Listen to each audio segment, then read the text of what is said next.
welcome to today's episode of the Daily Sip. It's been an earlier time today. I've been doing a lot, like it's a forever thing. It was actually literally the last couple of days. I did it around 5 p.m. But I think I'm going to play around with the times, partly because of my schedule and also to do with the different guests coming on. So I think for now we won't set a stone in time, but as this gets going, I'll start to promote before we're going to go live so you can get a bit more engagement on the live stream. But for now, hopefully if some of you will catch it live, and if not, you can obviously watch the recording later on. So, I mean, as you know, a lot of what I stand for is around inclusion, and particularly sort of marketing and influencer marketing. But really, the value and the philosophy behind that is just a lot more around disabled people not being spoken to and not having, whether it be, certain government decisions or business decisions, not including disabled people in that discussion. And so today's guest is going to be really interesting to look at partly how disability and advertising can work together more closely, but to have a broader look at this picture around diversity and inclusion on a bigger agenda. So I'm going to bring Rich into the call now. Again, getting used to the tech here, but there we go. Hi, Rich. Hi there. So, basically, Rich, I hope you heard my little intro, but it'd be great just for you to give a bit of background to you and the Diversity Standards Collective, and then we can obviously sort of deep dive into a couple of the core things that we want to touch, if that's all right. Yeah, sure. So the Diversity Standards Collective is a very new agency. We've been around properly for about 2 months now, and we are a consultancy, creative studio and research facility in regards to diversity. So what that means is that we can basically connect you or help you navigate any work that you're creating in the advertising and marketing industry or content in general in regards to LGBT, people with disabilities, ethnic minorities, 50 plus, all kind of different misrepresented groups. We help connect you with those people so that we can make better work.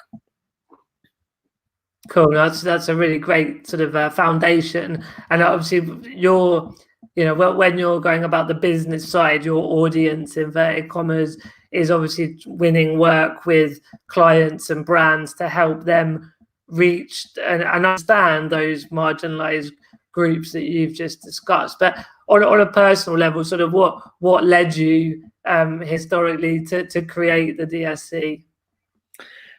So my journey has been, I was a creative director at an ad agency, and I've been in the creative industry for about 10 years. And when I first was a creative, I'm a gay guy, and I inherently end up putting people from my community into the creative work that I create, because I want to see myself, like every other community, in advertising and marketing. And there was one scenario where we had put a lesbian couple in a social campaign, and the brand had come back to us and said, "How dare you put that gay couple in the advert? It's already up and it's on our social media, so we're going to need you to stop spending money on them. Don't make as much content. We basically want to make them lose because we're worried about how it's going to affect our brand." I was a junior creative at the time, and I was like, I can't believe they've said that. You're surrounded in a room with people who are more senior than you, and you don't really know if you can have a voice or not in that scenario. Luckily for me, over the next kind of couple of weeks, my agency stood behind me and we refused to do what the brand had asked us to do. And that was 8 years ago. And I think brands have changed their mindset now and are really understanding the monetary value that is in these communities. I think the disability community is like 249 billion pounds globally is the global spend for the disabled community, and the LGBT is up to 4.6 trillion. So there's a lot of money in these diverse markets. And what I realized in working with advertising, which is an LGBT lobbying group in the advertising and marketing industry, is that brands are scared, and brands don't really know how to make sure they authentically represent different communities and not just the LGBT. So in doing that, oh, have I gone off? then I No, sorry, carry on. I set up the Diversity Standards Collective in order to help and guide any company or brand or person who's making content to be able to authentically create work that is about those people without fear, and yeah, and you know, in the end, to make more money for their companies, because there's a big discussion about mass market. And people separate the two and they say, this is mass market and this is a diverse market. We target mass, but now we want to target a bit of diverse. But actually, they're all the same. You know, your mass Exactly. is built up of diverse people. You just aren't representing them properly. You know, mass market isn't just a male and female straight white couple that you're targeting. They are built up of disabled people, of LGBT people, of ethnic minorities. And actually, better representing diversity is better reaching mass market, and we try and kind of teach people and guide people on that, really. Yeah, no, that's amazing and very well put. And I think, I mean, we've only actually spoke once before, but I feel like we've known each other longer, and I think we have a lot in common, a lot of similarities. And I think some of those similarities I see are that there's a lived experience that pushes us to want to make the world more inclusive and more better.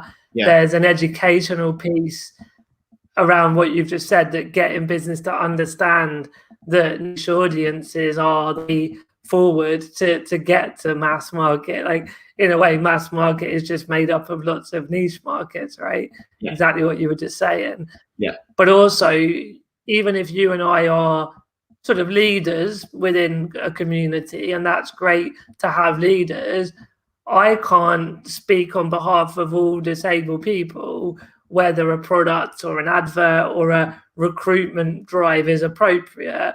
Same for you in the gay community. So what's awesome about what you're doing with the DC is you're giving that megaphone to the community to be heard when they've never been seen or heard, and to essentially just join all those dots. So it'd be great to hear a bit more. How do you engage a community / need / market in terms of then connecting them with the brand? How does that look practically? So interestingly, it started off as I was the go-to guy if people wanted to speak to people who were different to the norm, shall we say.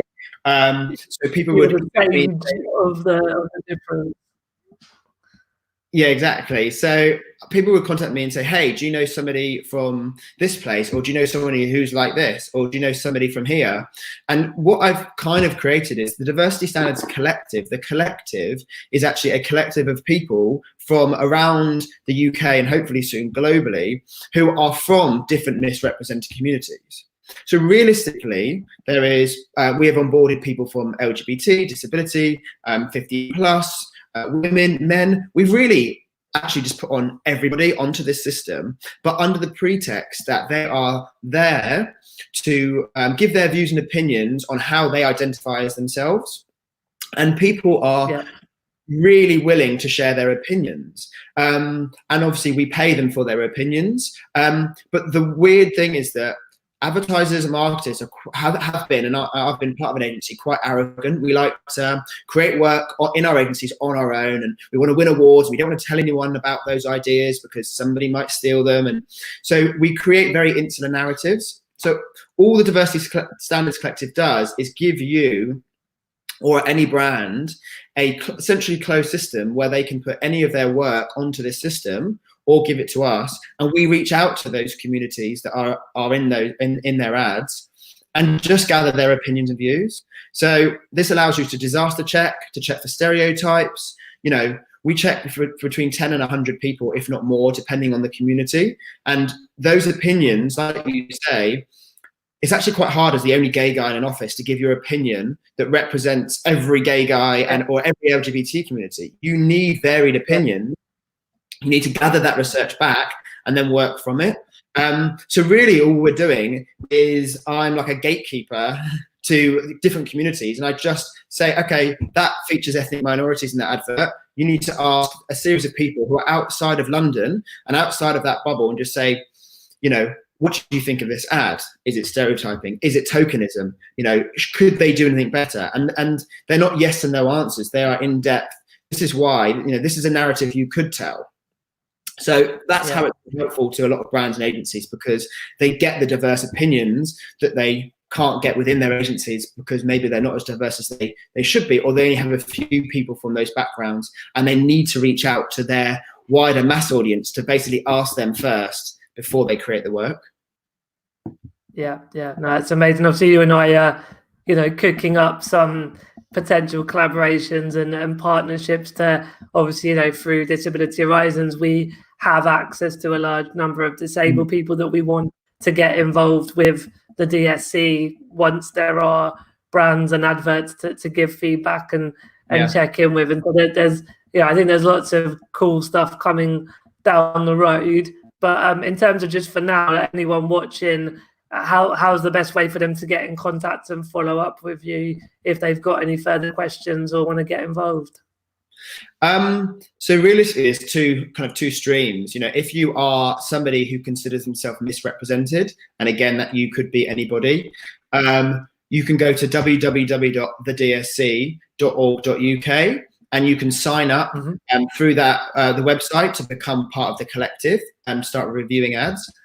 And also, if you work for a brand or you're part of a company who wants to become more diverse, or have some consultancy or create some work that features people, you can go through that or email me on rich.miles@thedsc.org.uk or via LinkedIn, and we'll help you out. But realistically, the biggest thing at the moment is we've got a lot of diverse people coming on and onboarding, but reaching out to brands and helping the brand side realize that the help is there. You know, as soon as I explain to people help is there, they are willing to do it. But the biggest thing actually is getting word around to those brands that they can get diverse opinions that they've been looking for. So if you work for a brand out there, get in touch. Love it. Yeah, I mean, you know, that's been our barrier to progress, has been getting the businesses onboarded. But I do sense changes in the air, and I think brands are realizing that the fear of not acting is a bigger risk than the potential risk of trying something new. And I think gradually, and also with exactly the kind of services that you offer at DSC and that we're doing around our influencer marketing and disability, is that de-risks it as well. So I think brands are catching on. It's really a good thing to do on all angles. But yeah, it's just that kind of slow getting people to go for it, right?